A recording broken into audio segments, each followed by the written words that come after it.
আসসালামু আলাইকুম, আমি পিলু বলছি। কেমন আছেন আপনারা? এই যে দেখেন, সকাল সকাল মাছ ধরার কি সুন্দর একটা দৃশ্য, তাই না? আব্বু যদি বেঁচে থাকতো তাহলে আর আমার মানে ওই যে সকালে ঘুমিয়ে থাকবো এভাবে মাছ ধরবে সেটা হবে না, ওখানেই যেতে হবে, দেখতে হবে সবাইকে। এই জিনিসগুলো খুব মিস করি। এখন আব্বু নাই বলে হয়তো ওইভাবে কেউ জোর করে নিয়ে যায় না। বোনরা ছিল, বোনরা খুব এনজয় করেছে, তারপর আয়ান দেখেছে। আমি তো সেই ঘুমের মধ্যে ছিলাম। সেই রোজার আগে থেকে শপিং শুরু করেছি, তারপরেও কেন যেন শপিং শেষই হয় না। এমন না যে আমি নিজের জন্য কিনছি, এর জন্য তার জন্য, মানে সবার জন্য কিনতে কিনতে আর কি আমাদের এই শপিংয়ের মানে লিস্ট বড় হতেই আছে। আজকের শপিংটা ছিল আমাদের স্টাফদের জন্য। পিয়া আগেই বের হয়ে গিয়েছিল কাজে, তো আমি আর কি পরে বের হয়েছি। ওই যে বললাম না যে নিজেদের জন্য তো শপিং আসলে ওভাবে করা হয় না, এখন কাউকে দিতেই ভালো লাগে। আর স্টাফদের জন্য কিনবো না এরকম আসলে হয় না, ওরাই তো আমাদের আসলে মেইন মেম্বার। আমি মনে করি ফ্যামিলি মেম্বারের চেয়ে কোনো অংশেই কম না। দিনাজপুরে একটু দাম কেন যেন বেশিই মনে হলো, তো কিছু করার নাই, কারণ আমরা আবার আর আসবো না। আবার যদি ঈদ করতে আসতাম তাহলে কিনতাম। পিয়ার গিফটের ছিল, ওর যা ওকে গিফট করেছে। আর আমরা কনক চাপা থেকে অনেক শপিং করেছি, সেদিন দুপুরে করেছি, আবার পরে রাতে এসেছি। মানে একটু একটু করে মনে পড়ে, বাসায় যে মনে পড়ে আল্লাহ পুতুল তো এটা দিয়েছে, আবার মনে পড়ে যে এই স্টাফের জন্য তো নেওয়া হয়নি। তো দেখা যায় যে এইসব কারণে বারবার আসা পড়েছে। তো আবার ওরাই দেখিয়ে দিয়েছে, ওদের পাশের দোকানে আর কি ভালো শার্ট আছে, পাঞ্জাবি আছে, তো এখান থেকেও শার্ট কিনে নিয়েছি আমাদের ম্যানেজার স্টাফদের জন্য। তাদের কালেকশন বেশ মোটামুটি ভালোই ছিল, কিন্তু আমরা আবার যখন রাতে বের হয়েছিলাম এখান থেকে পাঞ্জাবি কিনেছি, তখন দেখেছি যে আবার নিউ কালেকশন। তো তখন থেকে পিয়া মন খারাপই করছে যে আল্লাহ, আমরা যদি জানতাম তাহলে দুপুরে না কিনে একবারে রাতেই কিনতাম। তো ওরাও আবার বলছিল যে আসলে ভাগ্যে যা থাকে সেটাই, যে যেটা পেয়েছে আর কি। তো আলহামদুলিল্লাহ আমাদের শপিংগুলো খুবই সুন্দর হয়েছিল। স্পেশালি সবার সাইজগুলো মোটামুটি বেশ ভালোভাবেই হয়েছে, শুধু একজনের সাইজটা আর কি ঠিকভাবে হয়নি, কিন্তু বাকি সবার সাইজ পিয়া এত সুন্দর করে মিলিয়ে নিয়েছে, আমি নিজেই অবাক। সেদিন আমাদের ফ্যাক্টরিতে ইফতারের অ্যারেঞ্জমেন্ট করা হয়েছিল, সব স্টাফদের নিয়েই ছিল, পার্টিদেরকে বলা হয়নি। শুধু যারা আসবে আর কি ইনস্ট্যান্ট তারাই ইফতার করবে, এই কারণে ইফতার এভাবে তো সবসময় বাড়িয়ে নেওয়া হয়, কখনই তো আর ফিক্সডভাবে করা হয় না। আব্বু নাই তো কি হয়েছে, আমাদের আরেক আব্বু আছে, সবার সাথে বসেছে ইফতার নিয়ে আর কি। সামনে কি পাকনা বুড়া, কি সুন্দর করে সবার সাথে বসছে, পা মিলিয়ে একদম মাশাল্লাহ মাশাল্লাহ। আল্লাহ আমাদের বাচ্চাদেরকে সবসময় ভালো রাখুক।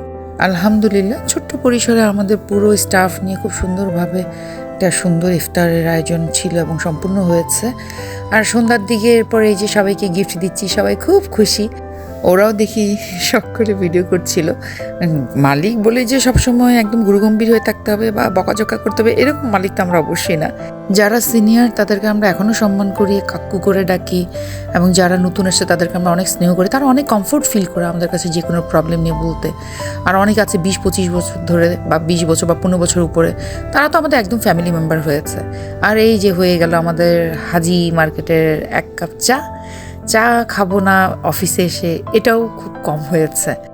সব কিছু এখানে শেষ করে আমাদের একটু লেটেই হয়েছে, তারপরে বের হয়েছে, কারণ ওই যে বললাম আবার শপিং বাকি। রাতে গিয়েছিলাম বললাম না, ওইখানে রাতে যেয়ে দেখি আবার নতুন নতুন অনেক কালেকশন, সেই আবার মন খারাপ। এবার স্টাফদের জন্য কম ছিল, কিন্তু এবার কাজিনের বাচ্চাদের জন্য কিনেছি। বাচ্চাগুলো বেশ মাশাল্লাহ বড় হয়ে গিয়েছে, দেখা হয় অনেক দিন পর পর, ঈদ তো করতেই পারছি না, তো ভাবলাম যে আমি আর পিয়া মিলে বাচ্চাদের কিছু গিফট করে দিয়ে যাই। প্ল্যানটা যদি আগের থেকেই হতো তাহলে ঢাকায় কিনতে পারতাম, ঢাকায় আরও অনেক টাইপের ডিজাইনের পেতাম, অনেক ভ্যারাইটিস ছিল। তো কিছু করার নেই, ভাগ্যে যা ছিল তো সেটাই আর কি নিয়েছি। তো এইটা কিনে আর কি ভেবেছি যে ওদেরকে গ্রামের বাসা দিয়ে তারপর আমরা বাসায় চলে যাব। তো মাশাল্লাহ আলহামদুলিল্লাহ আমাদের সব কাজ খুব সুন্দরভাবে হয়েছে। যাওয়ার পথে প্রচণ্ড ক্ষুধা পেয়েছে, কী খাবো করে আমি ফান্টা খাচ্ছি আর আমার পাশের পাবলিকটা পানি খাচ্ছে। একবার নিয়ে বলে কি একটু খাবো, আবার ঠান্ডা দেখে আর খাইনি, কারণ ওর অ্যাজমার প্রবলেম আছে, তো এই কারণে রিস্ক নেয়নি। ওই যে পানি খাচ্ছে আর আমি খাই ফান্টা। সবাইকে গিফট দেওয়ার অভ্যাসটা আমার বাবার কাছ থেকেই পেয়েছি, কারণ আমার বাবা বাইরে গেলেও দেখা যেত থাইল্যান্ড বা ইন্ডিয়া গিয়েছে, সবার জন্য আনতো, স্টাফদের জন্যও আনতো, আবার তার ফ্যামিলির মানুষের জন্য আনতো, ভাইয়ের ছেলে মেয়েদের জন্য আনতো, ভাইয়ের বউদের জন্য আনতো।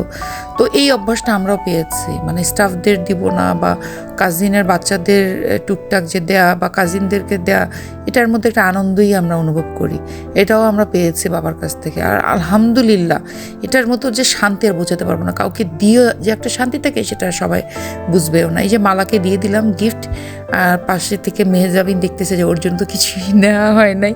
আমি বলছি মা এগুলো সব বড়দের, বাচ্চাদেরটা ইনশাল্লাহ পরে হবে।